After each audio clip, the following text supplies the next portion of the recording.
নমস্কাৰ মই চক্ৰপাণী পৰাশৰ ND24 চাই থকাৰ বাবে ধন্যবাদ জ্ঞাপন কৰিছো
আমি নামৰূপৰ দিশে যাত্ৰা কৰি আছো কিনকিনিয়া বৰষুণজাক আমাৰ লগত আছে আৰু তেনে সময়তে আমি বাগানত দেখিলো সকলোৱে পাত তুলি আছে হাতত ছাতি লৈ লৈ খুব এটা ধুনীয়া পৰিবেশ আৰু এটা দৃশ্য এখন ফলক আমাৰ চকুত পৰিল সেই ফলকখন মই আপোনালোকক দেখুৱাবলৈ বিচাৰিছো এখন দেখিছে এজোপা গছত এখন ফলক আৰু ইয়াত লিখা আছে চিকাৰ কৰা নিষেধ সঁচাকৈ এই যিবিলাক চৰাই চিৰিকটি আছে সেই চৰাই চিৰিকটিসমূহক চিকাৰ কৰা হয় ইয়াত চৰাই চিৰিকটিসমূহ মৰা হয় কিন্তু ইয়াত এটা সজাগতাৰ বাবে এই বেনাৰখন আমাৰ চকুত পৰিল যে চিকাৰ কৰা ইয়াত নিষেধ গতিকে আমিও আপোনালোকক জনাইছো যে প্ৰকৃতি ৰক্ষা কৰিব লাগিব চৰাই চিৰিকটি থাকিব লাগিব গতিকে আপোনালোকে চিকাৰ যাতে নকৰে তাৰ ওপৰত গুৰুত্ব দিব লাগিব আৰু ইয়াৰ ৰাইজো সজাগ হৈছে সচেতন হৈছে আৰু এটা খুব ধুনীয়া পৰিৱেশ আৰু সেই পৰিৱেশৰ মাজেৰে এই বৰষুণজাক লৈ আমি নামৰূপৰ দিশে যাত্ৰা অব্যাহত ৰাখিছো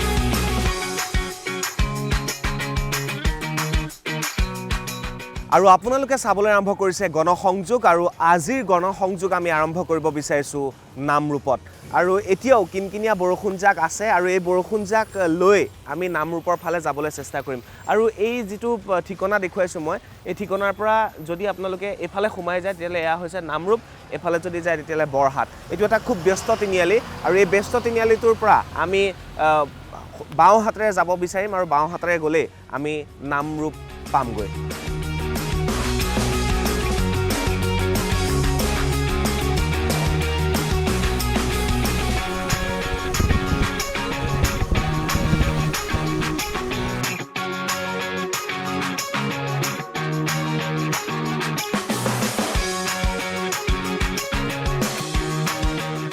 কিনকিনিয়া বৰষুণজাক লগত আছে আৰু আমি গৈ আছো নামৰূপলৈ নামৰূপক প্ৰকৃতিয়ে অতি সুন্দৰকৈ সজাইছে মোৰ পিছফালে দেখা পাব আপোনালোকে অতি সুন্দৰভাৱে সেউজীয়া পাহাৰখন আৰু বৰষুণজাক আছে মোৰ গাটো বৰষুণ পৰি আছে এতিয়া গতিকে নামৰূপলৈ যেতিয়া যোৱা হয় এই পাহাৰৰ সিটো পাৰে নামৰূপ পৰে আৰু তাতে আমি পাম প্ৰথমে গৈ দিল্লী ঘাট আৰু য'ত বনভোজৰ এটা বিশেষ স্থলী প্ৰতি বছৰে তাত বনভোজ খাবলৈ বিভিন্ন লোক আহে গতিকে এই বৰষুণজাক মই লগত লৈ যাম আজি নামৰূপলৈ আৰু আপোনালোকক দেখুৱাম নামৰূপত কি আছে কি বিশেষত্ব আছে আৰু বহুত লোকৰ সৈতে আমি কথা পতাৰ চেষ্টা কৰিম গতিকে আমি একেলগে যাওঁ বলক নামৰূপলৈ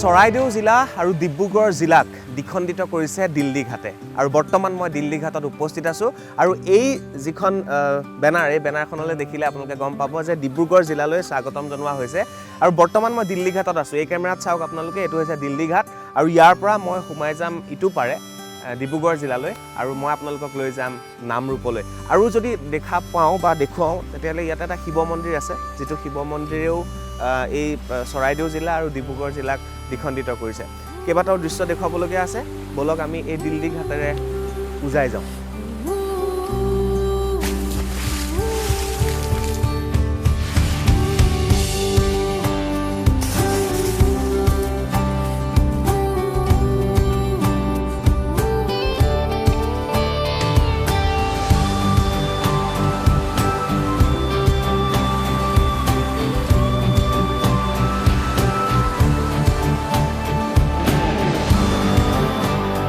এখন ব্ৰিজৰ ওপৰত আছোঁ আৰু এইখন হৈছে দিচাং নদীৰ ওপৰত থকা দিল্লী ঘাট ব্ৰিজ আৰু এই অঞ্চলটো প্ৰাকৃতিকভাৱে যথেষ্ট চহকী প্ৰকৃতিয়ে খুব সুন্দৰভাৱে সজাইছে আৰু ইয়াত বনভোজ খাবলৈ বহু লোকৰ সমাগম হয় আৰু খুব ধুনীয়া পৰিৱেশ আজি বিশেষকৈ আজি বৰষুণজাকে অধিক ৰোমাঞ্চকৰ কৰি তুলিছে এই পৰিৱেশটো যিফালে দেখা পায় সেইফালেই সেউজীয়া এইফালে যদি চায় তেতিয়াহ'লে এখন চাহ বাগান এখন দিচাং নদী আৰু এখন ব্ৰিজ আৰু যদি মই সিটো পাৰে দেখুৱাওঁ তেতিয়াহ'লে সেইফালেও প্ৰকৃতিয়ে খুব সুন্দৰভাৱে সজাইছে খুব ধুনীয়াকৈ সৃষ্টি কৰিছে বুলিয়ে ক'ব লাগিব আৰু ইয়াত বনভোজ খাবলৈ যথেষ্ট লোকৰ সমাগম হয় পৰিৱেশ চাওক আপোনালোকে খুব বেছি ভাল লাগিব আৰু মই আজি কৈছোঁৱেই নামৰূপলৈ আহিছোঁ লগতে যাক বৰষুণ লৈ আহিছোঁ আৰু বৰষুণ যাক লৈ মই নামৰূপলৈ গৈ আছোঁ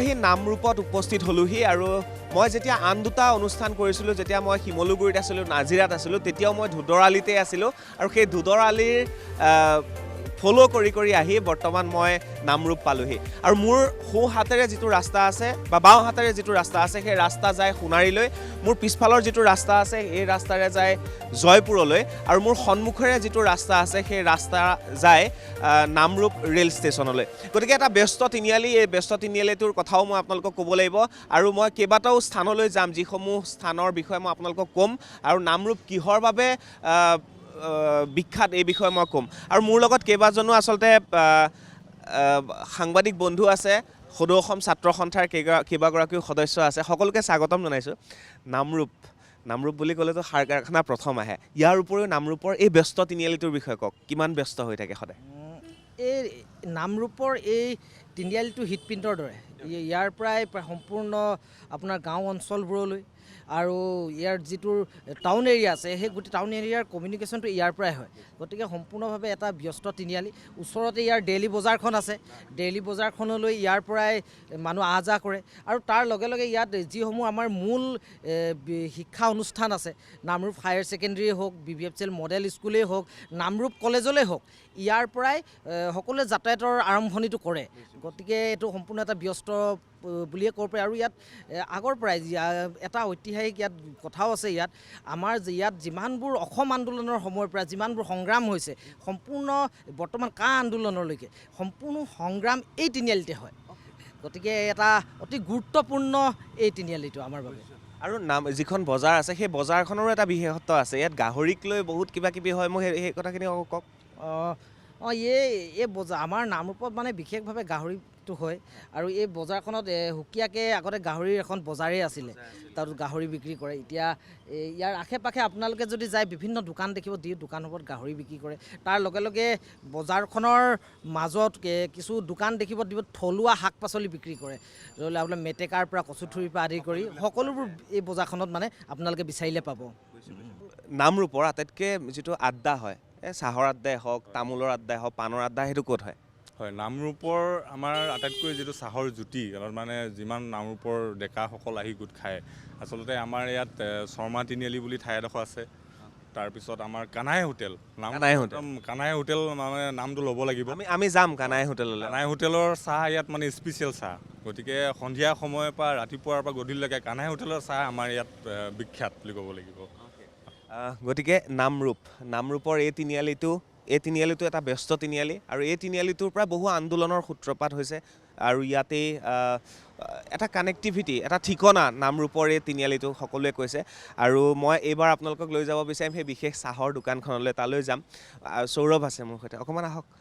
সৌৰভ হৈছে নামৰূপৰ ND24 আমাৰ সাংবাদিক, স্বাগতম জনাইছোঁ। ভালে আছা? ভাল ভাল ভাল ভাল। কেনেকুৱা লাগে নামৰূপৰ ৰিপৰ্টিং কৰি? কেনেকুৱা নামৰূপ এটা আমাক ক'ব লাগিব যে হাড় নগৰী হিচাপে বিখ্যাত আৰু ইয়াত মানে আমাক ক'ব তিনিটা ডাঙৰ ইণ্ডাষ্ট্ৰী আছে, NTPC আছে, অসম পেট্ৰকেমিকেল লিমিটেড আছে। ক'ব লাগিব এটা টাউনক জীয়াই থাকিবলৈ যিমান এটা বস্তু লাগে বা মানে ইনগ্ৰেডিয়েণ্টছ লাগে চব ইয়াত নামৰূপত পোৱা যায়, যিহেতু ইয়াত বহুত ডাঙৰ ডাঙৰ তিনিটা ইণ্ডাষ্ট্ৰী আছে। মই এটা কথা সুধি লওঁ আপোনাক, ইমান তিনিটাকৈ ডাঙৰ ইণ্ডাষ্ট্ৰী, ডেভেলপমেণ্টটো কেনেকুৱা হৈছে? ডেভেলপমেণ্ট বুলিবলৈ ক'লে আগৰ পৰা আমি দেখি আছোঁ দীৰ্ঘ সময় ইয়াৰ যিখিনি ইণ্ডাষ্ট্ৰী আছে তাৰ CSR ফাণ্ডৰ অধীনতেই ইয়াৰ উন্নয়নৰ কাম কাজ হয়। কিন্তু অতি দুখৰ বিষয় এই নামৰূপৰ যিটো হৃদপিণ্ডৰ দৰে আমাৰ BVFCL এটা দীৰ্ঘ সময় তাৰ বিভিন্ন আজি তাৰ আয়ুসকাল উকলি গ'ল। আয়ুসকাল উকলি যোৱাৰ কাৰণে তাৰ এটা উদ্যোগ ইতিমধ্যে বন্ধ হৈ গৈছে। 2 নম্বৰ যিটো উদ্যোগ আছিলে সেইটো প্ৰায় বন্ধ হোৱাৰ উপক্ৰম, আৰু এতিয়া 3 নম্বৰটোৱে কম বেছি পৰিমাণে উৎপাদন কৰি আছে। আৰু চৰকাৰে 2006 চনতে ঘোষণা কৰিছিল যে ইয়াত এটা নতুন গোট, নামৰূপ সাৰ কাৰখানাৰ 14 গোট নামেৰে নতুন গোট এটা স্থাপন কৰিব, আৰু সেই গোটটো আজিলৈকে স্থাপন নোহোৱাৰ বাবে ইয়াৰ উন্নয়নৰ ক্ষেত্ৰতো বহুখিনি বাধা আহি পৰিছে, লগতে ইয়াৰ অৰ্থ সামাজিক দিশতো বহুখিনি প্ৰভাৱ পৰিছে বুলি আমি নামৰূপবাসীয়ে অনুভৱ কৰোঁ। আৰু এটা মই আপোনাৰ পৰা সোধোঁ, নামৰূপত যান বাহনৰ ক্ষেত্ৰত নতুন সংযোজন কি হৈছে? ৰিক্সা, অটো, টমটম আমি দেখিছোঁ বহুতখিনি, ইয়াৰ উপৰি আৰু কি? হয়, আচলতে আমাৰ নামৰূপৰ যিটো আমাৰ ষ্টেণ্ড, এইটো আছে আমাৰ হৈছে কি একদম লাষ্ট ষ্টপেজ। ইয়াত আপোনাৰ ডিব্ৰুগড়ৰ পৰা হওক বা মৰাণৰ পৰা আহিলেও ইয়াত লাষ্ট ষ্টপেজ হয়। আমাৰ ইয়াৰ পৰা ছুপাৰৰ পৰা আদি কৰি সকলো ধৰণৰ সুবিধা হৈছে আগতে 2-3খন ছুপাৰ চলিছিলে, এতিয়া 6-7খন ছুপাৰ সংযোজন হৈছে, ভাল লাগিছে।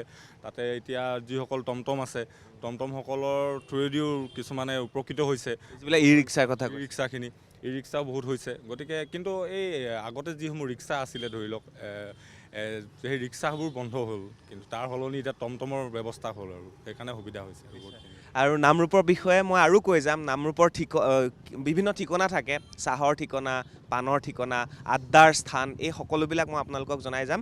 এবাৰ একাপ চাহ খাম। কাৰ দোকানত? কানাই হোটেলত একাপ চাহ খাওঁ ব'লক।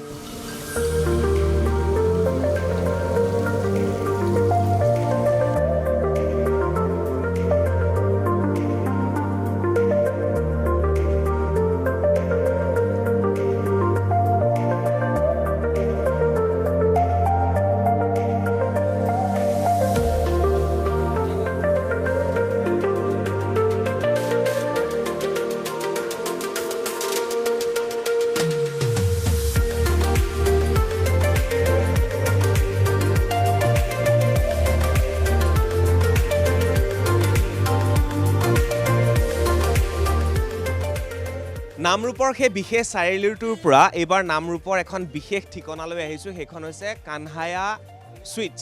গতিকে কানহায়া সুইটছ হৈছে নামৰূপৰ এটা বিশেষ ঠিকনা। মই তালৈকে সোমাই আহিছোঁ। চাহ লৈছে হাতত। কানহায়া হোটেলত কেনেকুৱা লাগে চাহ খাই? ভাল লাগে, ভাল লাগে, ভাল চাহ বনাই, মিঠাই ভাল দিয়ে। আপোনাৰ ঘৰ ক'ত? মোৰ ঘৰ নদীৰ পাৰ, চৰাইদেউ ডিষ্ট্ৰিক্টৰ উত্তৰচন্দ্ৰা গাঁও। ইফালে আহিলে এটা খাই মানে ইয়াতে খাওঁ। বঢ়িয়া। তো কানহায়া হোটেলৰ স্বত্বাধিকাৰী নামটো কওক আপোনাৰ? অমৰনাথ গুপ্তা। কেতিয়া স্থাপন হৈছিলে? আপোনাৰ দেউতাই হেৰি কৰিছিলে? নানাই কৈছিলোঁ। কিমান চনত? মই আপোনাৰ 1970 মান চন। 1970তে? এতিয়াও ফেমাছ ইয়াত? ভাল লাগে ইয়াত? কি পোৱা যায় মোক সেইটো কওক। চিংৰা, চাহ, কচুৰি, মিঠাই এইকেইটা। আৰু কোনটো স্পেচিয়েল কোনটো হয়, চিংৰা নে কচুৰি? চিংৰা, কচুৰি, চাহ। চিংৰাৰ দাম কিমান? 10 টকা আছে এতিয়া। চিংৰাৰ দাম 10 টকা আৰু কচুৰিৰ দাম? কচুৰি 10 টকা। আৰু বেলেগ মিঠাই কি পায়? মিঠাই পায় ৰসগোল্লা, লালমোহন, কালাকন। চাহৰ কেনেকুৱা? এক কাপত কিমান? 10 টকা। দাম বঢ়া নাই? এতিয়া বাঢ়িছে, আগতে 5 টকাই আছিলে। আৰু কানহায়া হোটেলৰ আড্ডা মই দেখুৱাই আছোঁ নামৰূপৰ কানহায়া হোটেল। নামটো কওক আপোনাৰ, কি নাম? মোৰ নাম বেনু। বেনু। এইয়া কেনেকুৱা লাগে ইয়াৰ চাহকাপ? আচলতে গৰম চাহ হাতত লৈ গধূলি নে ৰাতিপুৱা বেছি ভাল লাগে? আমি আচলতে গধূলি সময়তে আহোঁ, সন্ধিয়া সময়কণত চাহকাপ খোৱাৰ লগে লগে মনটো ভাল লাগি যায় আৰু সকলো চিন্তা দূৰ হৈ যায়। চাহকাপত যাদু আছে ইয়াত। দাদা মোৰ ঘৰ নাহৰকটীয়া, কিন্তু সাধাৰণতে যেতিয়া মই নামৰূপলৈ আহোঁ ইয়াত সোমাওঁৱে। চাহকাপ খাই বৰ ভাল লাগে ইয়াত। দাদা কি খাইছে চাহৰ লগত? গজা? গৰম গৰম নে? নামটো কি? ৰঞ্জিত দে। ৰঞ্জিত দে। আৰু চিংৰাও ভাল বনায় বুলি কৈছে, গজাও ভাল বনায়। ডেলি বজাৰ আমাৰ দোকান আছে। দোকান আছে, চাহকাপ ইয়াত খাব লাগে। বঢ়িয়া। আৰু বিভিন্নজনে ইয়াত চাহৰ গৰম চাহকাপ হাতত লৈ এটা আড্ডাও বহে আৰু বহুত কেইজন আছে ইফালে। মই যাব পাৰোঁনে এফালে? দাদা নামটো অকণমান জানিব নেকি? মোৰ নাম বাপন দাস। কেনেকুৱা লাগে ইয়াত চাহকাপ খাই? ভাল লাগে ইয়াত। ভাল লাগে। আপোনাৰ ঘৰ ইয়াতে? মোৰ ঘৰ ইয়াত। হা? ভাল বনাইছে, ভাল। আপোনাৰ নামটো? বিমল দা কি ইয়াত চাহ নাখায় নেকি? চাহ খাওঁ। চাহ খায়। আৰু কানায়া হোটেলৰ কাষতে পাণৰ দোকান, ইফালে চাহ খায় এফালে পাণখন খায় যাব পাৰে আৰু ন? নামটো কওক।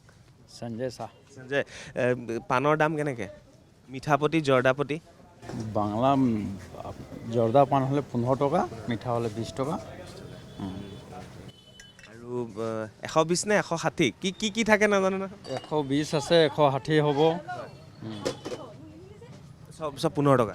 160টো আপোনাৰ 20 টকা। আচলতে এটা কথা মই মন কৰিছোঁ, ইয়াৰ মানুহে কথা খুব কমকৈ কয়। অকণমান লাজো পায় নে ভয়ে কৰে মই নাজানো, কিন্তু কথা পতাৰ ইচ্ছা আছে, আমাৰ গণসংযোগ কৰাৰ ইচ্ছা আছে। বেলেগে নাপাতিলেও আমি পাতি যাম কথা। গতিকে চাই থাকক মোৰ সৈতে গণসংযোগ।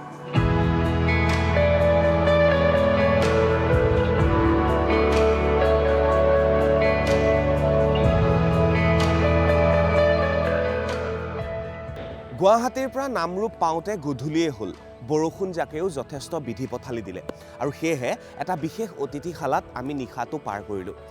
নামৰূপৰ আন এটা আকৰ্ষণৰ কেন্দ্ৰবিন্দু হৈছে মোৰ পিছফালে আপোনালোকে দেখা পাইছে যে ব্ৰহ্মপুত্ৰ ভেলী ফাৰ্টিলাইজাৰ কৰ্পৰেশ্যন লিমিটেডৰ এই অতিথিশালাটো, যিটো অতিথিশালা যথেষ্ট আকৰ্ষণৰ কেন্দ্ৰবিন্দু নতুনকৈ নিৰ্মাণ কৰা হৈছে আৰু ইয়াত বিভিন্ন অতিথি আহিলে ইয়াতেই নিশাটো তেওঁলোকে পাৰ কৰে আৰু আমিও তাৰ সুযোগ গ্ৰহণ কৰিলোঁ। গতিকে বলক এই অতিথিশালাৰ পৰা আমি পোনে পোনে এজন বিশেষ ব্যক্তিৰ ঘৰলৈ যাবলৈ বিচাৰিছোঁ, যিজন ব্যক্তি নামৰূপৰ এজন বিশেষ ব্যক্তি। তেখেতৰ লগত আমি কথা পতাৰ খুবেই প্ৰয়োজনীয়।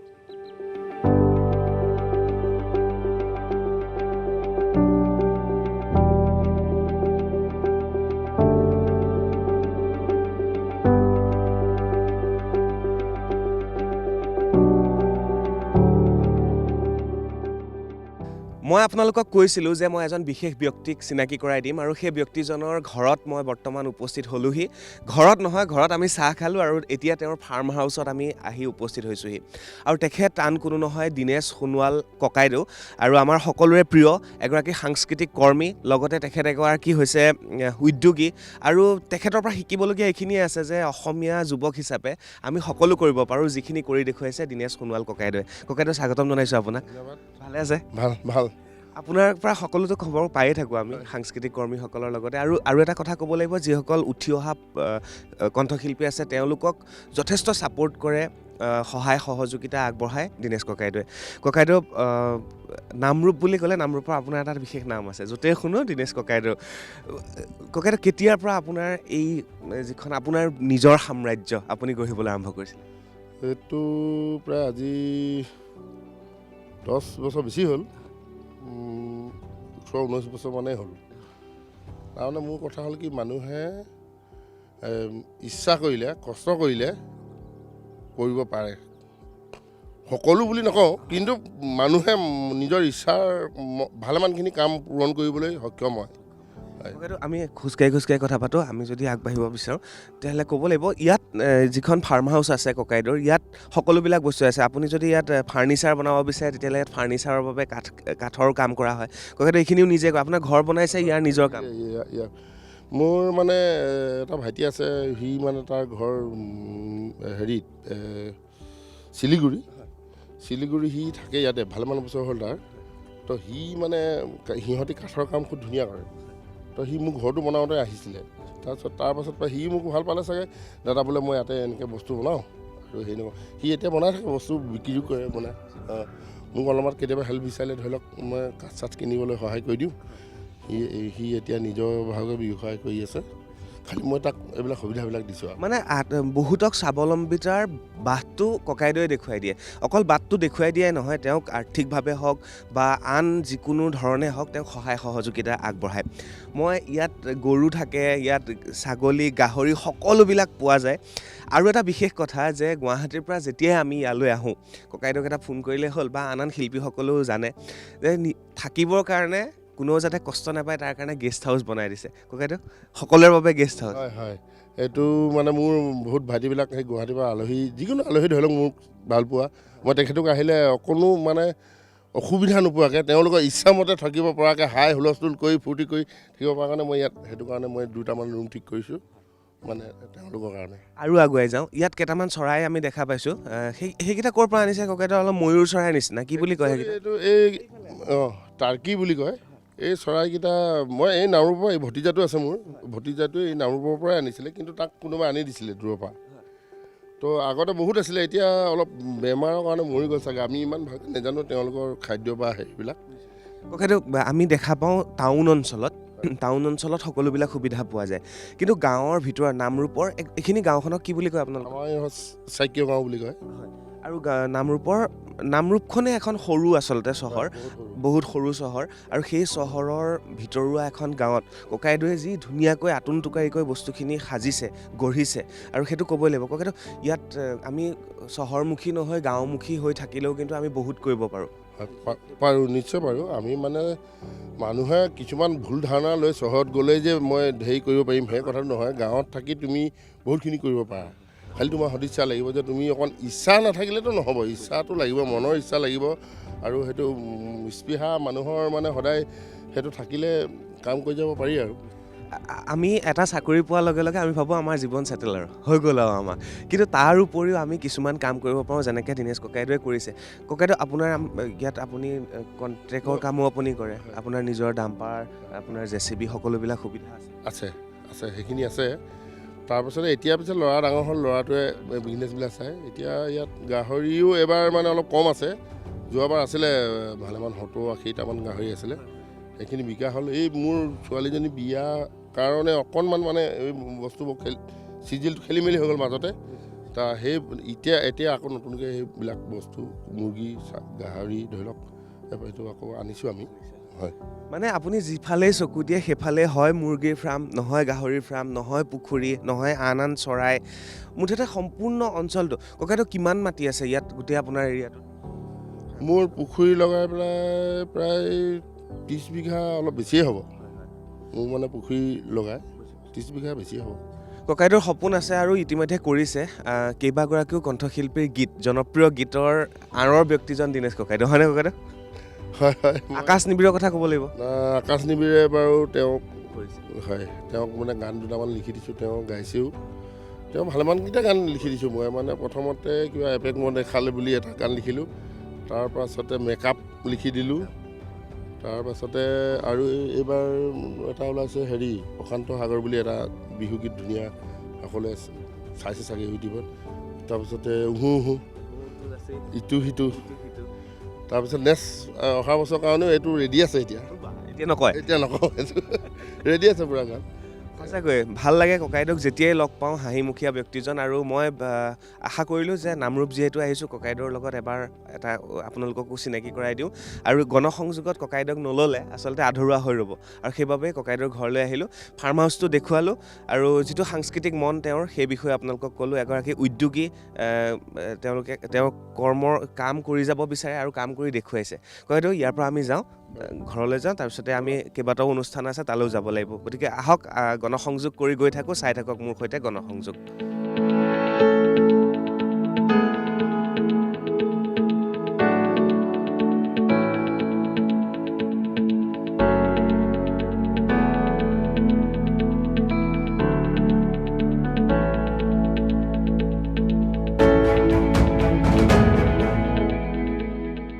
কেৱল দীঘলী পুখুৰীতেই নাই, নামৰূপৰ এই বিশেষ পুখুৰীটোতে মই আহিছোঁ আৰু এখন নাৱৰ ওপৰত মই বৰ্তমান আছোঁ। এই নাওখন সেই তালৈকে যায় আৰু খুব ধুনীয়াকৈ বনাই লোৱা হৈছে। ককাইদেৱে এইখিনি কেনেকৈ কৰিলে, মানে পৰিৱেশটো এটা ইয়াত উদযাপন কৰা পৰিৱেশ। হয়, মানে মই এই ড্ৰামৰ ওপৰত আছে একচুৱেলি ঘৰটো। এইটো মানে চিন্তা কৰিলোঁ যে কেতিয়াবা অলপমান বহিবলৈ কাৰণে এই ড্ৰামেদি এটা হেৰি বনাই চাওঁচোন, এনেই আৰু বহিবলৈ কাৰণে জাষ্ট। এনেকুৱা পৰিকল্পনা আছে নেকি যে আপোনাৰ এই অঞ্চলটো চাবলৈ মানুহ আহক, পৰিকল্পনা হয়নে? মানে যিটো ইক' টুৰিজিম বা এগ্ৰ' টুৰিজিম, ইয়াৰ কাৰণে এই বুটিং হেৰি মই বুক কৰি ৰাখিছোঁ। হয়, মোৰ 3 মাহমান পাছত দিব। মই 5খন বুক কৰি ৰাখিছোঁ, তেখেতলোকে দিব। মই তাৰমানে অলপমান ছিষ্টেমেটিক কৰি আছোঁ এতিয়া। তো সেই আৰু মানে যদি এইবোৰ লকডাউন চকডাউন একো নহয়, অহা বছৰলৈ মোৰ পুখুৰীটো এটা ধুনীয়াকৈ এটা ইক' টুৰিজমৰ মানে ৰূপত মই সজাম। মানে আমি গাঁও চাবলৈ মানুহ বহুত আহে চহৰৰ পৰা, আৰু ইয়াত থাকি উদযাপন কৰি ইয়াৰ প্ৰাকৃতিক সৌন্দৰ্য উপভোগ কৰি আপোনালোক ঘূৰি যাব পাৰিব খুব ধুনীয়াকৈ। তাৰে পৰিকল্পনা কৰা হৈছে। আৰু আজিকালি ইক' টুৰিজিমেই হওক বা এগ্ৰ' টুৰিজিমেই হওক, তাৰ ওপৰত যথেষ্ট গুৰুত্ব দিয়া হৈছে। চৰকাৰেও গুৰুত্ব দিছে, লগতে বিভিন্নজনে গুৰুত্ব দিছে। আৰু হাঁহ কুকুৰা পালন, গাহৰি পালন বা শাক পাচলি, পুখুৰী এইবিলাক চাবলৈ মানুহ বহু আহে। কিন্তু আহে বহু মানুহ আহে। এতিয়া মানে এই গাহৰিও ইমান ডিমাণ্ডেবল হৈছে, মই নিজেই মানে ভালকৈ চাব পৰা নাই, কিন্তু তথাপিতো গাহৰি মানে আমাৰ ভতিজাটোৱে পূৰা ধুনীয়াকৈ বিক্ৰী কৰিও আছে। এটা গাহৰি 40,000 টকা পাইছে এতিয়া। সকলোৱে কৰক, আপোনালোকেও শিকিবলগীয়া আছে, বহুতে শিকিবলগীয়া আছে। মই গণসংযোগ কৰি যাম আৰু এনেকুৱা ধৰণৰ কথাও আপোনালোকক কৈ যাম। ইয়াৰ পৰা আপোনালোক লাভান্বিত হ'ব বুলি আশা কৰিছোঁ। চাই থাকক।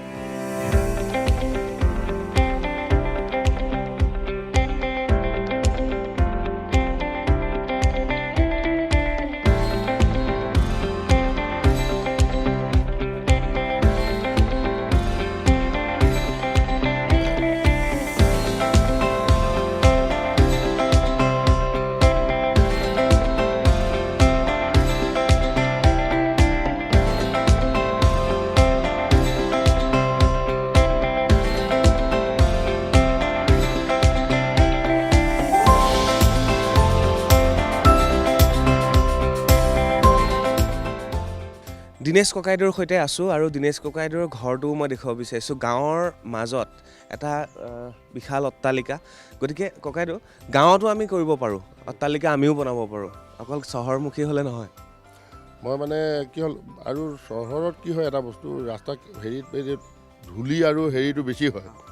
মই ভাবিলোঁ, মোক বহুতজনে কৈছিলে ঘৰটো বনাইছে যে গাঁৱতে বনাইছে, অকণমান টাউনত বনাওঁ বুলি কৈছিলে। মোৰ টাউনতো মাতি আছে বাৰু, কিন্তু মই সেইটো নহয়, গাঁৱত যিটো পৰিৱেশত মানে বাকীবিলাকো অলপমান গাঁৱতে হওকচোন দিয়ক বুলি, মানে গাঁওখন এটা পৰিৱেশ ভাল হওক বুলি মই গাঁৱতে ঘৰ বনালোঁ আৰু গাঁৱত থাকিও মজাটো হয়। সেই ধূলি আৰু মানে বায়ু প্ৰদূষণটো একদম মানে ভাল, সেইটো কাৰণে আৰু গাঁৱত থাকিয়ে দুখনকৈ ফৰ্চুনাৰ, কেইবাখনো JCB, কেইবাখনো বিভিন্ন ট্ৰেক্টৰ, এয়া সম্পত্তিও কৰিছে ককাইদেৱে।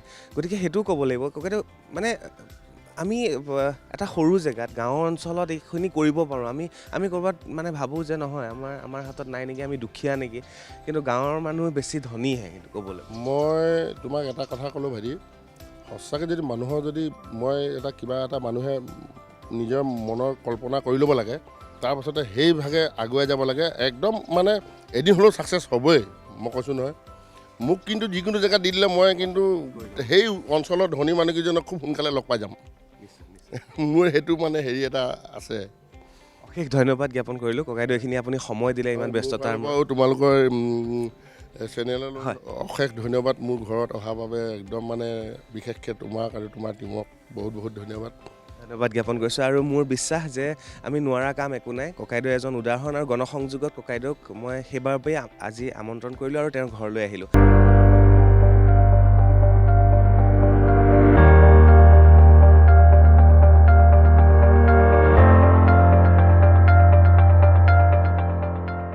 গণসংযোগ চাই থকাৰ বাবে ধন্যবাদ জ্ঞাপন কৰিছোঁ, লগতে ND24 চাই থকাৰ বাবে ধন্যবাদ জ্ঞাপন কৰিছোঁ। আৰু এইবাৰ মই উপস্থিত হৈছোঁহি নামৰূপ সাৰ কাৰখানাত। মোৰ পিছফালে দেখিছেই, আৰু এতিয়া তাক নতুনকৈ নামাকৰণ কৰা হৈছে BVFCL, Brahmaputra valley fertilizer corporation limited Namrup. গতিকে ইয়াৰ ভিতৰলৈ যাবলৈ যথেষ্ট পাৰ্মিশ্যনৰ প্ৰয়োজন আৰু য'ত আমাক যথেষ্ট সহায় কৰিলে পংকজ কুমাৰ গগৈ ডাঙৰীয়াই। ধন্যবাদ জ্ঞাপন কৰিছোঁ আমাক ইমানখিনি সুবিধা কৰি দিয়াৰ বাবে। প্ৰথমে আমি যাম CMD ছাৰৰ লগত কথা পাতিম আৰু তাৰপিছত আমি গোটেই ভিতৰৰ বস্তুখিনি প্লান ভিজিট কৰিব পাৰিম। আৰু আপুনি ইয়াত খুব কেইবাটাও দায়িত্বত জড়িত হৈ আছে। PRO চাই আছে, এডমিনিষ্ট্ৰেশ্যন, ট্ৰেইনিং আৰু লগতে পাৰ্চনেলৰ এটা পাৰ্ট চাই আছে। অশেষ ধন্যবাদ পংকজদা আমাক এইখিনি সুবিধা কৰি দিয়াৰ কাৰণে। গতিকে পলম নকৰোঁ, বহুত বেছি দৃশ্য আৰু কথা পাতিবলগীয়া আছে আৰু আপোনালোকক জনাবলগীয়া আছে। পলম নকৰোঁ, ভিতৰলৈ সোমাই যাওঁ। তাৰ আগতে চেকিঙো আছে, গতিকে সকলোবিলাক কৰিব লাগিব। চাই থাকক গণসংযোগ।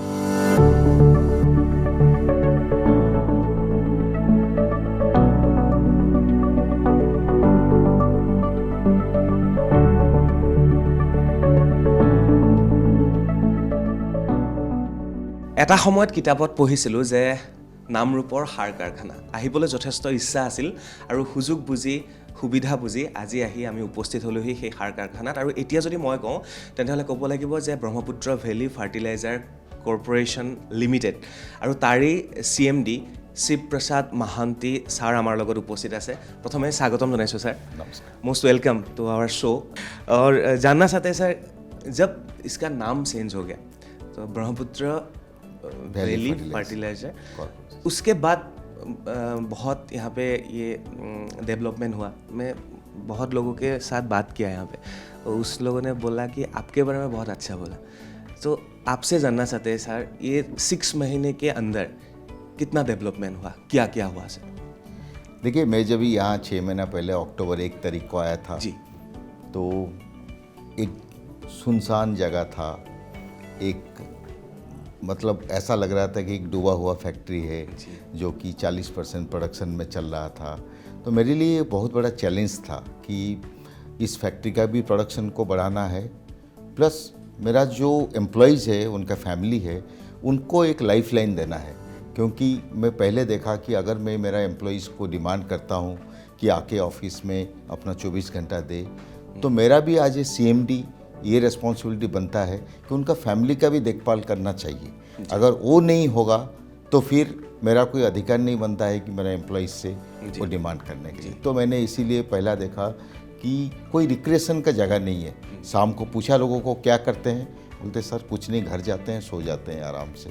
तो इसलिए मैंने पहले एक पार्क का दिमाग में लिया। हाँ, देखा हम लोगों ने, उसके पास ही हम लोग था कल रात। एक मल्टी फैसिलिटी पार्क बनाया, ओपन जिम, आपका चिल्ड्रंस पार्क, ये सारे दिया। तो अभी देखेंगे, अभी आप कभी भी शाम को जाइएगा, आपको एक हंसता खिलता हुआ नामरूप दिखाई देगा। बहुत लोग आते हैं, कम से कम 200 से 300 लोग आपको शाम को घूमते हुए मिल जाएंगे।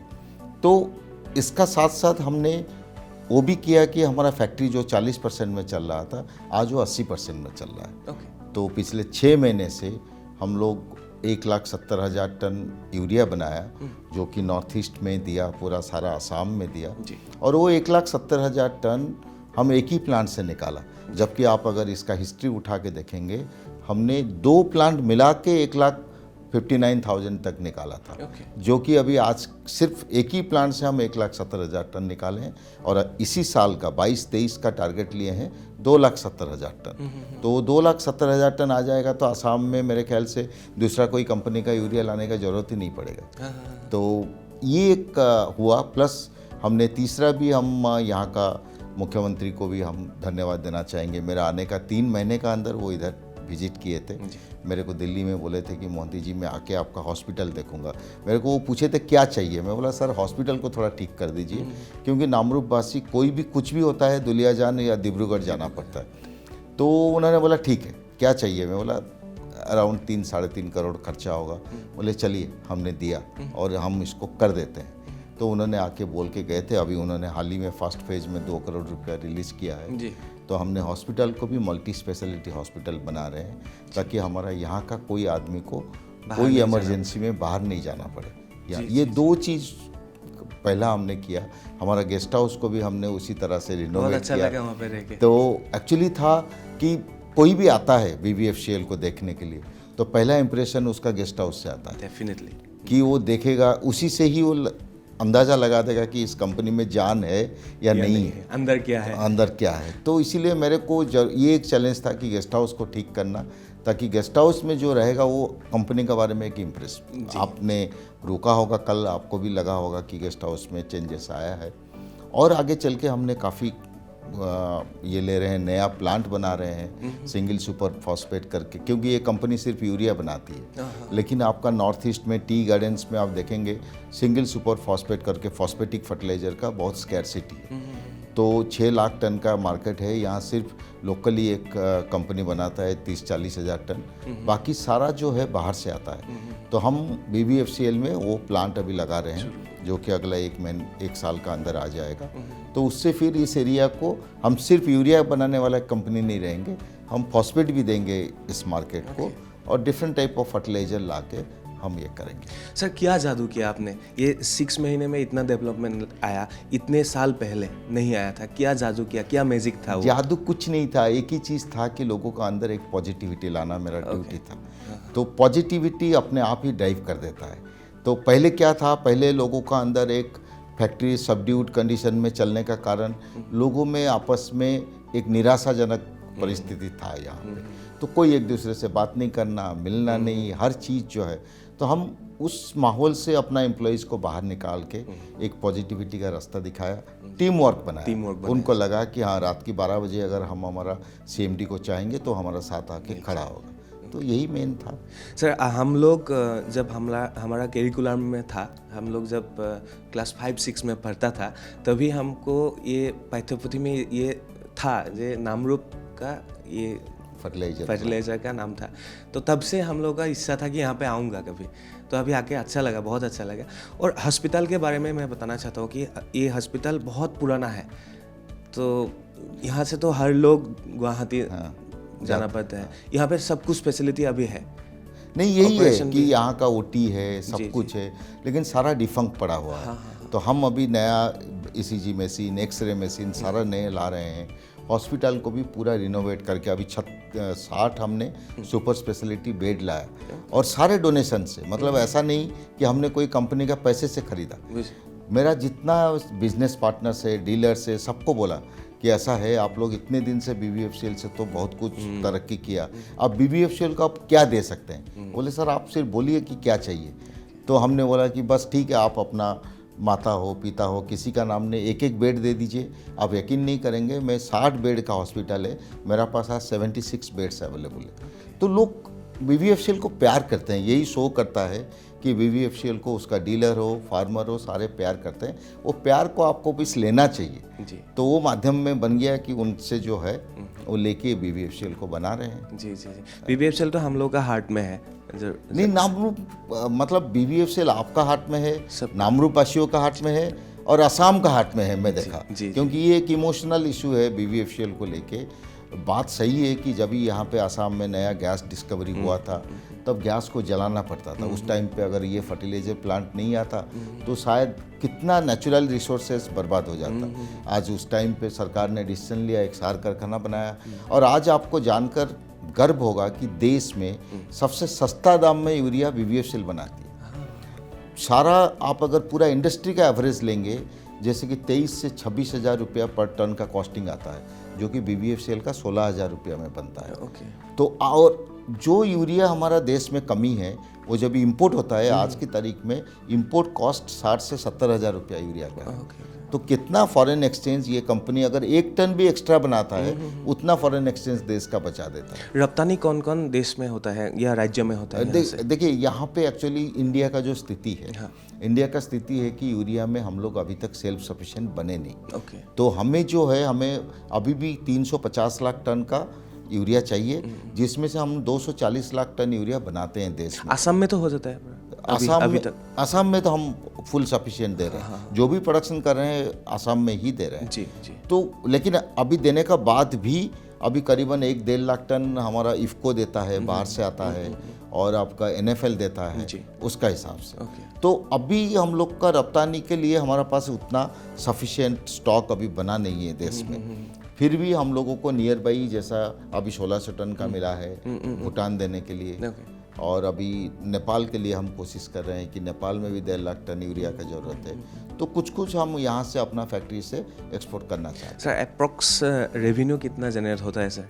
देखिए अभी जो है, अभी हमारा रेवेन्यू पिछले साल शायद 450 करोड़ करीबन था, लेकिन अभी इस फाइनेंशियल ईयर हम एंड करेंगे, हम 500 करोड़ के आसपास जाएंगे। लेकिन जैसा मैं पहले ही आते ही मेरा मीडिया को भी मैं इंटरव्यू में बोला था कि मेरा टारगेट है 22-23 जो ये फाइनेंशियल ईयर है, ये कंपनी 1000 करोड़ का कंपनी बनेगा। एंड वो मेरा टारगेट रोड मैप मेरा पास तैयार है, और इस फाइनेंशियल एंड में हम इस कंपनी को 1000 करोड़ मिलेगा। जी, सोसाइटी के लिए जो रास्ता है वगैरह वगैरह, ये सारे इंडस्ट्री के पास जो रहता है, उसमें मैं थोड़ा कम देखा। हाँ, तो उसके बारे में क्या है? देखिए मैं मानता हूँ कि हमारा इंफ्रास्ट्रक्चर जो है काफ़ी खस्ता हालत में है, इसीलिए है बेसिकली रोड। सो अभी मेरा लोकल एमएलए से भी बात हो रहा है। आप जानते हैं कि तोरंग जी यहाँ का MLA, he is also dynamic guy. तो उन्होंने भी, उनका पास भी कुछ फंड पड़ा है। जैसे कि आप जानते हैं मेरा कंपनी पिछले 2 साल में काफ़ी ब्लीडिंग कर रहा था, कोरोना पीरियड में लॉस में चला गया। अब एक मेरे लिए चैलेंज है कि उसको भी प्रॉफिट में लाना है, प्लस ये इंफ्रास्ट्रक्चर जो है मेंटेन करना है। तो हम इसीलिए वो भी फाइनेंस कुछ हमारा साथ हाथ मिलाएंगे। हम अभी जैसे ही बारिश बंद होगा, ये सेक्टोरियल जितना रोड्स है उस रोड को हम अभी रिवाइव करने जा रहे हैं उसी हिसाब से। सर, आप और एक कंपनी के साथ भी जुड़े हुए हैं, वो शायद दिल्ली में है। सर, उसके बारे में थोड़ा बताइए। देखिए मेरा वो पहला वाला कंपनी है हिंदुस्तान इंसेक्टिसाइड्स लिमिटेड करके है, वो भी 100% गवर्नमेंट PSU है। मैं वहीं से फिर यहाँ के लिए सिलेक्ट। अब 2 संभल रहे हैं अभी सर? हाँ, मतलब वो अभी एडिशनल हो गया, it was a main charge. अब ये मेरा मेन चार्ज हो गया और वो एडिशनल चार्ज में है। तो वो मिनिस्ट्री ऑफ सेम मिनिस्ट्री में आता है, लेकिन वो डिपार्टमेंट केमिकल एंड पेट्रोकेमिकल में आता है। वो कंपनी भी अपने आप में एक अनोखा कंपनी है कि DDT आपने सुना होगा नाम, देश में पहले DDT चलता था। तो DDT अभी वर्ल्ड में एक ही कंपनी है वो बनाता है। तो हम साउथ अफ्रीका भी वहाँ से करीबन 70 करोड़ का एक्सपोर्ट करते हैं एवरी ईयर। अभी वो कंपनी एक नया मच्छरदानी भी इन्वेंट किया है जिसको लॉन्ग लास्टिंग इंसेक्टिसाइड नेट बोलते हैं, जिसमें आपका मच्छर बैठने से मर जाता है। तो विदिन वो स्लो रिलीज है, वो 3 साल वो मच्छरदानी का लाइफ रहता है। अब आसाम में भी हम अभी उसका मार्केटिंग करेंगे BBFCL का थ्रू।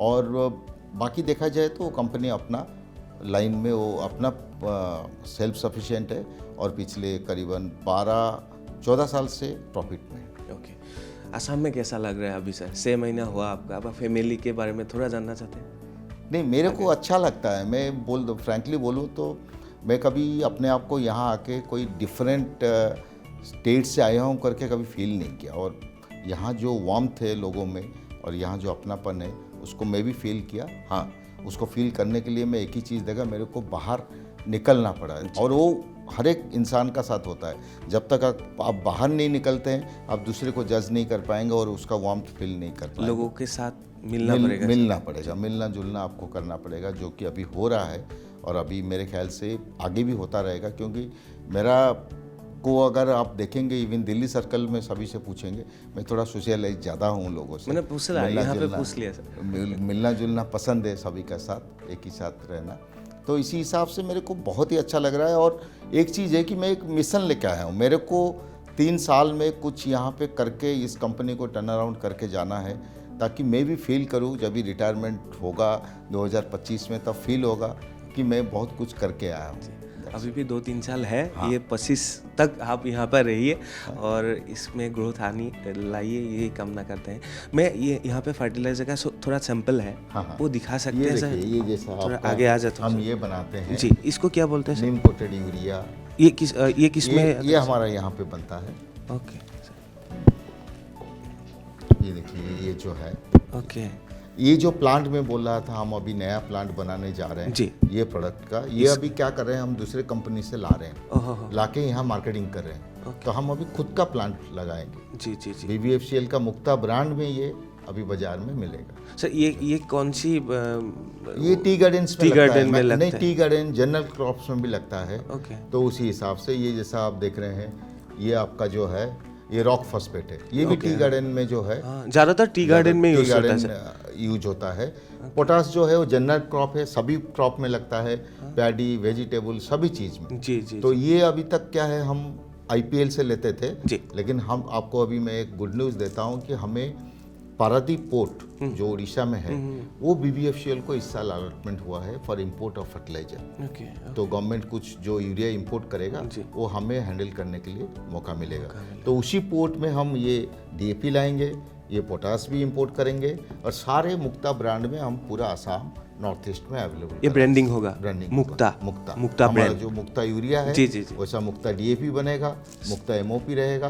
तो Mukta will have a lot of product range जो है। ओके, यहाँ इसको बिकने के लिए सर मेरा डीलर्स नेटवर्क लोकल है। डीलर्स नेटवर्क है। ऑलरेडी आसाम में हमारा करीबन 300 का आसपास डीलर है। अभी भी हम डीलरशिप एक्सटेंड करते जा रहे हैं। तो सभी डिस्ट्रिक्ट में डीलर दे रहे हैं। जी जी जी। तो वो डीलर का थ्रू ही ये, फिर डीलर का रिटेलर रहता है, रिटेलर से फार्मर लेता है।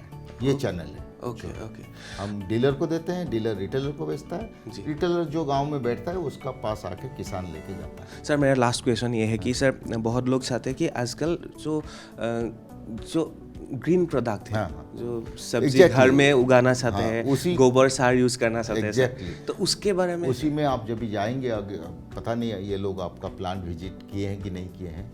नहीं, अभी करूँगा सर। हाँ, अभी जाएंगे तो आपको बायो फर्टिलाइजर दिखने के लिए मिलेगा, आपको वर्मी कंपोस्ट दिखने के लिए मिलेगा। तो हम क्या कर रहे हैं कि देखिए, देश में एक चीज़ गलतफहमी है कि आपको या तो केमिकल फर्टिलाइजर में जाना चाहिए या तो ऑर्गेनिक में जाना। ऐसा नहीं होना चाहिए, जो कि श्रीलंका का हालत हुआ। श्रीलंका पूरा ऑर्गेनिक कर लिया, जिसका कारण प्रोडक्टिविटी घट गया और उसको खाने के लिए लाले पड़ रहे हैं। तो वो नहीं, वो हमारा एक्चुअली एग्रीकल्चर डिपार्टमेंट वो नहीं बोलता है।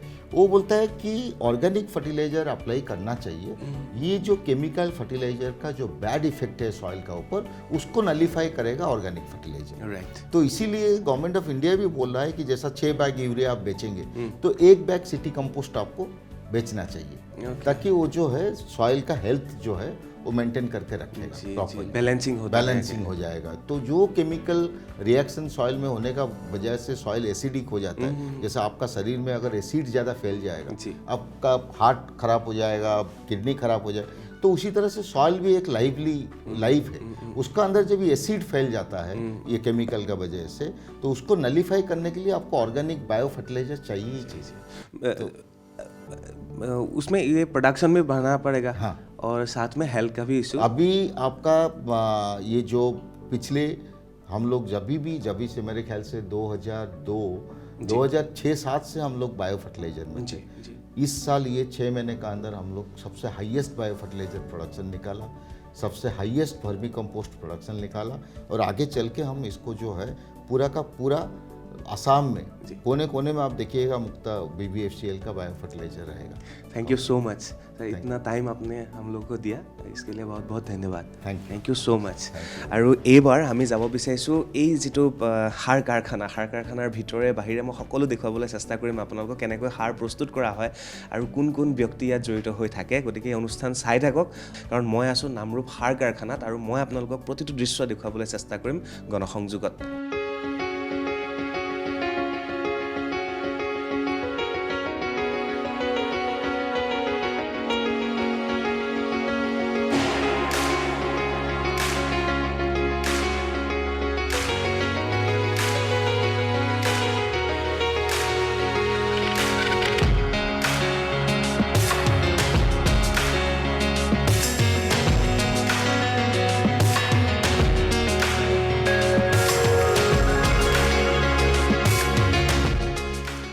সাৰ কাৰখানাৰ ভিতৰত প্ৰৱেশ কৰিছোঁ আৰু পংকজ কুমাৰ গগৈ দাদা স্বাগতম জনাইছোঁ। আমি গৈ আছোঁ ক'লে সেইটো কওক।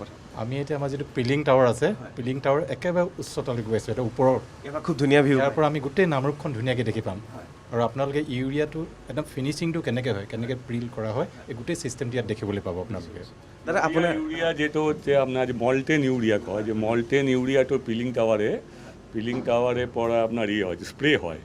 স্প্রে হওয়াতে মল্টেন ইউরিয়াটো লাহে লাহে আপনার সলিডিফাই হয়ে পড়ে কুলিং হয়। তাতে মানে 3টা আপনার জোন হব। প্রথমে আপনার সলিডিফিকেশন, ড্রাইং অ্যান্ড কুলিং। তো মল্টেন ইউরিয়া আপনি গল্প তাড়াতাড়ি কম পাবো যে molten urea spread through the bucket में आपका स्प्रे होने का बाद तो आप मॉल्टेन यूरिया तो लाहे लाहे आपने जो तलते जाए तो molten urea can not be bagged and can not be marketed. So molten urea has to be prill size, prill and dry dry peel, there should be the moisture content less than 1%. So many specification are to be maintained. এইটো কেনেকৈ যায় পাব্লিকৰ ওচৰত তো এইটো আপনার বাকেটের আপনার whole করা আছে, বাকেটের সাইজ আছে। এর বাকেটের পিছতে আপনার molten urea, it is the temperature 140 degree centigrade. 140 degree centigrade temperature urea can not be bagged. So 140 degree centigrade comes to below 60 degree centigrade. And during the height, during the 65 meter to ground floor, 65 meter to first ground floor, first it gets solidified, then dried, then cool. আমি So many unit operations are there. It is with the counter current flow of air. Urea falls from the top, molten urea, and air goes from the bottom. There is a counter current heat exchange.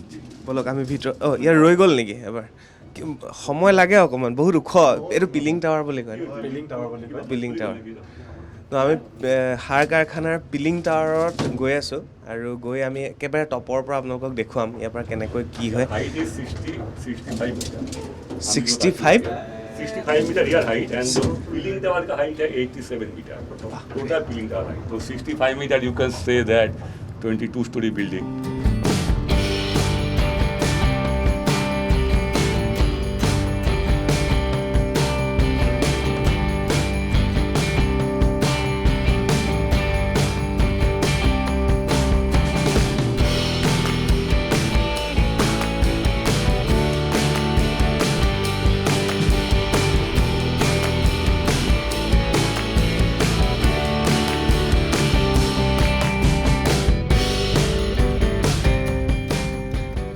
Namrup সাৰ কাৰখানাৰ peeling টাৱাৰৰ অষ্টম মহলত বৰ্তমান মই উপস্থিত আছোঁ আৰু ইয়াৰ পৰা খুব ধুনীয়াকৈ দেখা পোৱা যায় এই সাৰ কাৰখানাটো আপোনালোকে যিফালে চকু দিয়ে সেইফালে এই বিশাল সাৰ কাৰখানাটোৰ মই দৃশ্য দেখুৱাইছোঁ এই মুহূৰ্তত আৰু ইয়াত কৰ্মচাৰীসকল খুব ব্যস্ত হৈ থাকে আৰু ইয়াৰ পৰা নামৰূপখন খুব ধুনীয়াকৈ দেখা পোৱা যায় মই তেওঁলোকৰ পৰাই জানিবলৈ চেষ্টা কৰিম দাদা এতিয়া আমি কোনটো টাৱাৰত আছোঁ মানে পিলিং টাৱাৰৰ অষ্টম মহলত আছোঁ অষ্টম মহলাত আছোঁ হয় ইয়াৰ পৰা আপুনি প্ৰায়খিনি দেখি পায় আৰু ওপৰলৈ গ'লে একদম টপ ফ্ল'ৰলৈ গ'লে আৰু আপুনি ধুনীয়াকৈ দেখি পাব নামৰূপৰ ছাপ'জ আমাৰ নিজৰ গোটেই প্লানটোৰ উপৰিও APL কোনফালে আছে থাৰ্মেল পাৱাৰ প্ৰজেক্ট কোনফালে আছে আমাৰ দিল্লী ৰিভাৰ কোনফালে আছে সকলো সুন্দৰকৈ দেখা পোৱা যায় যেটা ধোঁৱা ওলাই আছে এইটো ধোঁৱা নেকি এইটো ধোঁৱা নহয় এইটো আপোনাৰ কুলিং টাৱাৰ পানী ঠাণ্ডা কৰি আছে গোটেই খুব বেছি ধুনীয়া লাগিছে আৰু সপোন এটা সকলোৰে থাকে যে সাৰ কাৰখানা কেতিয়াবা চাম আৰু আজি মোৰ জৰিয়তে আপোনালোকক মই দেখুৱাবলৈ চেষ্টা কৰিছোঁ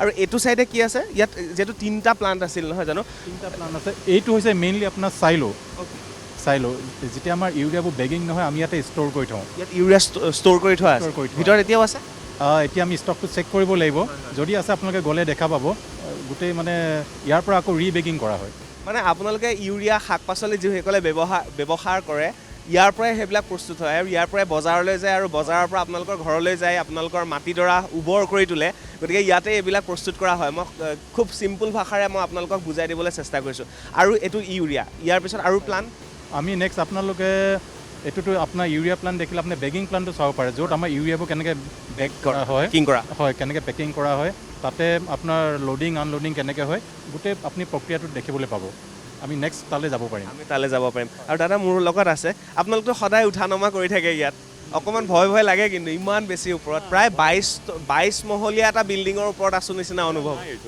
তেনেকুৱা ভয় নাই all safety precautions are taken so' there is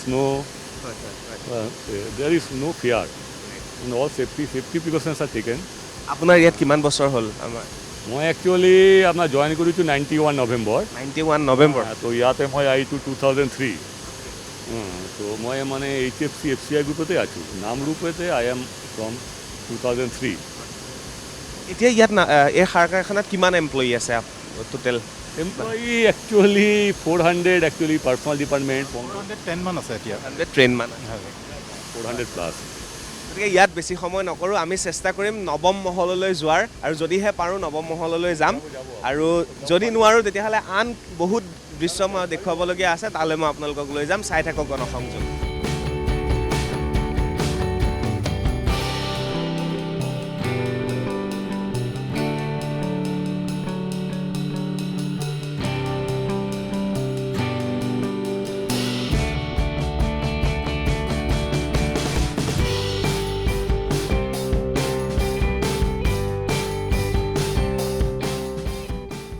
Namrup সাৰ কাৰখানাত মই আছোঁ, দেখুৱাই আছোঁ গণসংযোগক এই দৃশ্য আৰু নৱম মহলত মই বৰ্তমান আছোঁ পিলিং টাৱাৰৰ নৱম মহলত আৰু ইয়াৰ পৰা সাৰ কাৰখানাৰ সম্পূৰ্ণ পৰিৱেশটো খুব বেছি দেখিবলৈ ভাল আৰু তাকেই মই দেখুৱাবলৈ বিচাৰিছোঁ। সম্পূৰ্ণ ইয়াৰ পৰা যদি মই আৰম্ভ কৰোঁ তেতিয়াহ'লে চাওক, এবাৰ চাই লওক ইয়াত কাৰখানাৰ কামসমূহ চলি আছে আৰু ইয়াৰ পৰা দিল্লী ৰিভাৰখন দেখা পোৱা যায়, দিল্লী ঘাট বুলি যিহেতু কোৱা হয়, দিল্লী ঘাটটো দেখা পোৱা যায় আৰু একদম নৱম মহলৰ পৰা স্পষ্টকৈ সম্পূৰ্ণ এৰিয়াটো বহুত বিঘা মাটিৰে বিস্তাৰিত এই অঞ্চলটো আৰু ইয়ালৈ আহি যথেষ্ট সুখী। মই দাদাৰ লগত কথা পাতিব বিচাৰিম। দাদা ওপৰৰ পৰা এবাৰ বুজাই দিয়ক ক'ত কি আছে। উপৰেৰ পৰা আপনি ইয়াৰ পৰে আপনি নামৰূপ 2টো চাব পাৰে, দ্যাট ইজ হচ্ছে নামৰূপ 2 প্ল্যান, দ্যাট ইজ হচ্ছে নামৰূপ 2 পিলিং টাওয়াৰ। ওকে না, ইয়াৰ পৰা আপনি APL আসাম পেট্রোকেমিক্যাল লিমিটেডেরও আপনি একটা সাইট আছে, এন্ড হচ্ছে নামরূপ আপনার থার্মাল পাওয়ার এফালে আছে, নারমুল APL Namrup. This is the tallest building in the tallest building in Namrup na Upper Assam, डिब्री डिस्ट्रिक्ट में upper Assam, and you can say also in Assam also, क्योंकि आसाम में कोई आसाम व north east even eastern zone में भी पिलिंग टावर नहीं है, क्योंकि उधर में यूरिया प्लांट नहीं है। तो पिलिंग टावर का हाइट सबसे ज़्यादा होता है, तो पिलिंग टावर में हाइट सबसे ज़्यादा होता है।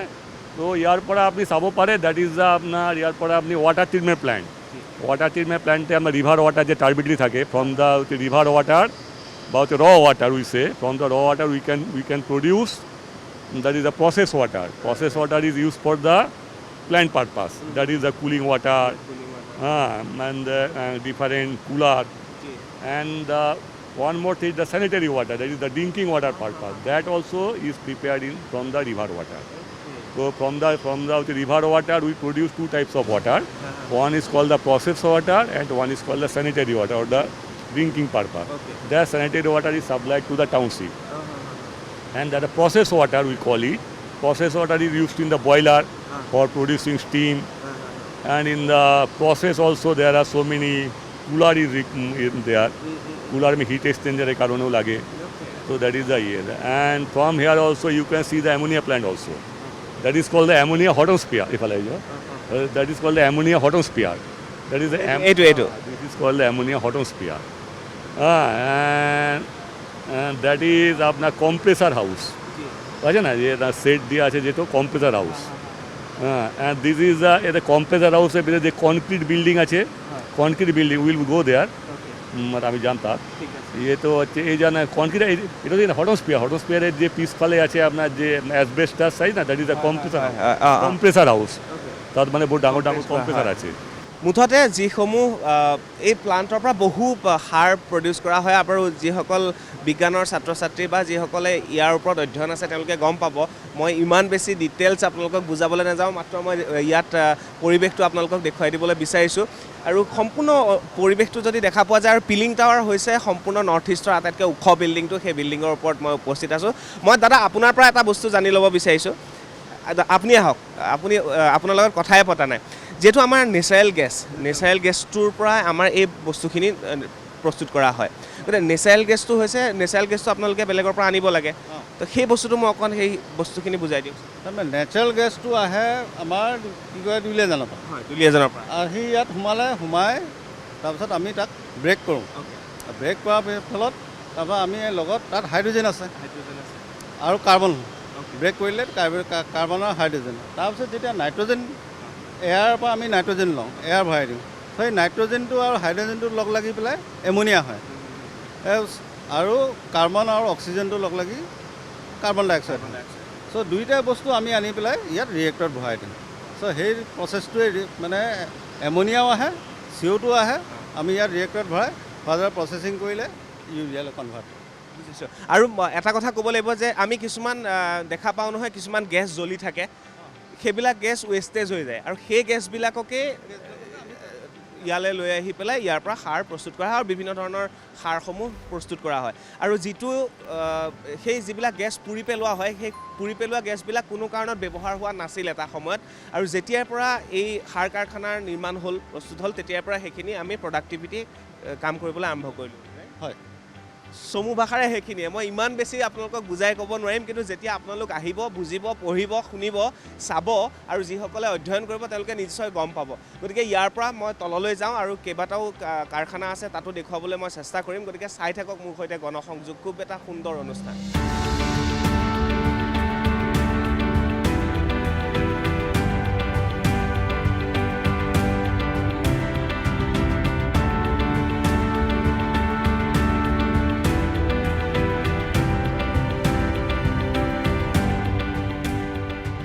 টাৱাৰ দেখুৱালোঁ আৰু পিলিং টাৱাৰটো হৈছে শেষ প্ৰচেছ আৰু তাৰ পৰা বৰষুণৰ নিচিনাকৈ ইউৰিয়াসমূহ ইয়াত পৰি আছে আপোনালোকে দেখা পাইছে কেমেৰাত আৰু সেই বৰষুণৰ নিচিনাকৈ পৰি থকা ইউৰিয়াবোৰ ইয়াত জমা হৈ ইয়াৰ পৰা পেকেটিং হাউচলৈ গুচি যায় গতিকে এইবিলাকেই হৈছে ইউৰিয়া যি ইউৰিয়াৰ কথা আমি কৈ থাকোঁ সাৰৰ কথা আমি কৈ থাকোঁ ইয়াতে সেইবিলাক প্ৰস্তুত কৰা হয় দাদা ঠিকে কৈছোঁ মই ঠিকে কৈছে আৰু এই ইউৰিয়াত যদি মই সোমাই থাকোঁ এঘণ্টামান কি হ'ব মোৰ গৰম আছে বহুত গৰম ন বেলেগটো একো ক্ষতি নহয় বেলেগ ক্ষতি নহয় খালি অলপ এমনিয়া গুণ পাব এটা স্মেল আহি থাকে কিন্তু মুঠতে মই যিমান পাৰোঁ আপোনালোকক দেখুৱাবলৈ চেষ্টা কৰিছোঁ মনত ৰাখিব পিলিং টাৱাৰ শেষ প্ৰচেছ আৰু পিলিং টাৱাৰৰ পৰা বৰষুণৰ নিচিনাকৈ এইখিনি পৰি আছে আৰু ইয়াতে এইখিনি জমা হৈছে আৰু ইয়াৰ পৰা পেকেটিঙৰ কাৰণে গুচি যোৱা যায় গতিকে মই এইবাৰ আপোনালোকক পেকেটিং ক'ত হয় সেই দৃশ্যও দেখুৱাই দিম বলক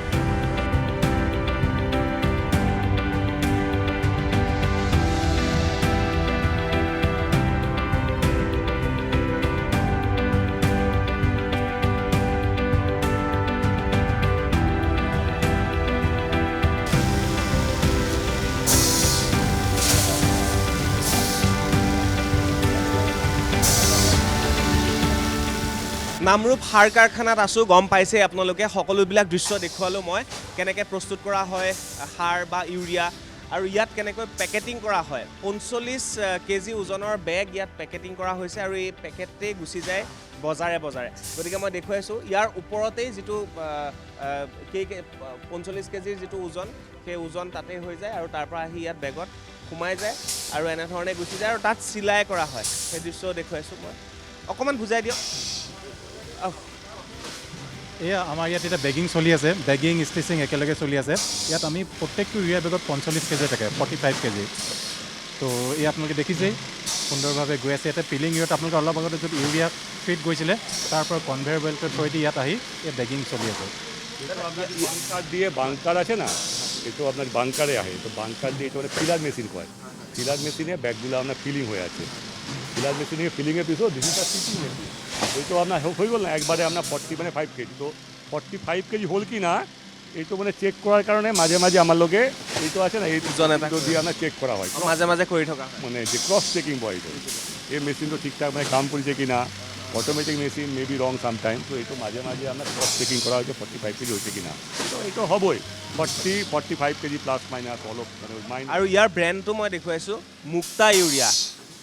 মুক্তা ইউৰিয়াৰ ব্ৰেণ্ডেৰে নামৰূপ সাৰ কাৰখানাৰ পৰা ইয়াত পেকেটিং হৈছে আৰু এয়া আপোনালোকে বজাৰে লাভ কৰিব ইউৰিয়া আৰু সিফালে মই দেখুৱাইছোঁ অকণমান কেনেকৈ বেগটো পেকেটিং কৰা হৈছে চিলাই কৰা হৈছে অলপ আগলৈ আহি লৈছে চিলাই কৰি আছে পাৰ ডে কিমান হয় পেকেট পাৰ ডে কিমান পেকেটিং এইটো আমাৰ চিফ্টত 2000 মান বেগ যায়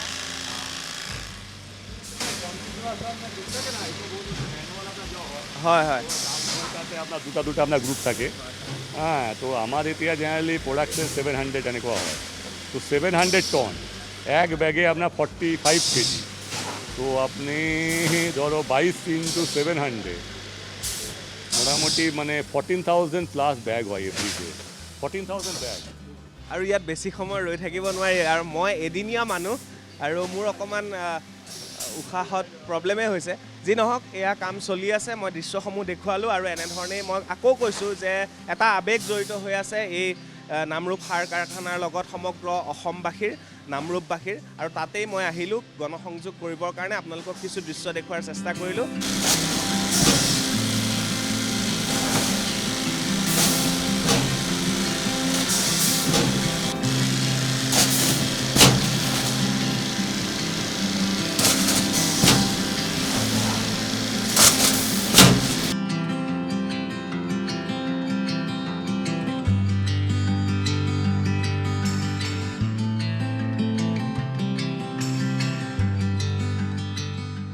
আৰু এইবাৰ আমি আহি উপস্থিত হ'লোহি য'ত পেকেটিং কৰা হয় আৰু ইয়াৰ পৰাই ট্ৰেইন আৰু ট্ৰাকেৰে লৈ যোৱা হয় ৰাজ্যৰ বিভিন্ন স্থানলৈ বা বহিৰাজ্যলৈ ৰপ্তানি কৰা হয় আৰু ইয়াতে সেই সাৰসমূহ ইয়াত প্ৰস্তুত কৰি ৰখা হৈছে পেকেটিং কৰা হৈছে পেকেট কেজিলৈকে হয় বা কিমান কেজিৰ পৰা কিমান কেজিলৈকে 45 কেজি অকল 45 কেজিয়ে হয় ষ্টেণ্ডাৰ্ড মানে পাৰ বেগ মই অকণমান ওচৰলৈ যাওঁ তো আহক ওচৰৰ পৰা এবাৰ দেখুৱাওঁ আৰু এইটো হৈছে ট্ৰেইন লাইন এইটো ট্ৰেইন লাইন যে সেই আগত এখন ট্ৰেইন আছে তো ইয়ালৈ ট্ৰেইন আহে আৰু ট্ৰেইনৰ পৰা ইয়াৰ পৰা বহিৰাজ্যলৈ বা ৰাজ্যৰ বিভিন্ন স্থানলৈ ট্ৰাকেৰে বা ট্ৰেইনেৰে লৈ যোৱা হয়। আৰু মোৰ পিছফালে যিবিলাক বেগ আপোনালোকে দেখা পাইছে এইবিলাকেই হৈছে ইউৰিয়া বা আন যিবিলাক সাৰ ইয়াত প্ৰস্তুত কৰা হয়, তৈয়াৰ কৰা হয়, সেইবিলাকেই ইয়াত ৰখা হয়। দাদা, ট্ৰেইন কেইটা বজাত আহে আৰু কেইটা নিৰ্দিষ্ট টাইম নাই। আমাৰ যেতিয়া মাল ইয়াত আমাৰ ৰেডি হ'ব তেতিয়া আমি ৰেলৱে বুকিং কৰিম, ৰেলৱে পঠিয়াব, সেইমতে আমাৰ টাইম রাখে। মানে হচ্ছে মার্কেটিং ডিপার্টমেন্ট আছে না, মানে আমার ধরো হচ্ছে হয়ে গেল হচ্ছে হাফ র্যাক থাকে আপনার 1300 কিমান, ফুল র্যাকের কারণে 2600, তো মার্কেটিং ডিপার্টমেন্ট আছে। মার্কেটিং ডিপার্টমেন্টকে আমি কওঁ যে আমার হচ্ছে 1300 হৈ গৈছে, এই তেতিয়া ক'ব হচ্ছে ঠিক আছে মই আপনার র্যাক পাঠাই আছো, এই জায়গাতে যাব। তো আমি এটা যে বানাই দিল, ব্যাগ ডো হয়ে গেল। মার্কেটিং ডিপার্টমেন্ট আপনার ইয়ে করে, আর ট্রান্সপোর্টেশন আপনার হচ্ছে ওয়াগান অ্যারেঞ্জমেন্ট করে, মানে বেলেগ বেলেগ সব ডিপার্টমেন্ট আছে। ট্রান্সপোর্টেশন আছে ডিপার্টমেন্টের আন্ডারে, তো ট্রান্সপোর্টেশন আপনার ওয়াগান অ্যারেঞ্জ করে। মার্কেটিং হচ্ছে ডিমান্ডও কয় যে কোথ পাঠাবো লাগে, মার্কেটিং ডিসাইড করে কোথ পাঠাবো লাগে, অ্যান্ড ট্রান্সপোর্টে তো ট্রান্সপোর্টেশন ডিপার্টমেন্ট অ্যাকর্ডিংলি আপনার অ্যারেঞ্জ করে। মানে ধন্যবাদ জ্ঞাপন কৰিছোঁ। একদম কম সময়ত মই এইবিলাক দেখুৱাবলৈ চেষ্টা কৰিলোঁ। আৰু আপোনালোকে পথাৰত যিবিলাক সাৰ ব্যৱহাৰ কৰা হয় ইয়াৰ পৰাই আচলতে সেই সাৰসমূহ আপোনালোকে লাভ কৰে। গতিকে চাই থাকক মোৰ সৈতে গণসংযোগ, খুব ধুনীয়া এটা অনুষ্ঠান আপোনালোকৰ বাবে আগবঢ়াই লৈ গৈ আছোঁ।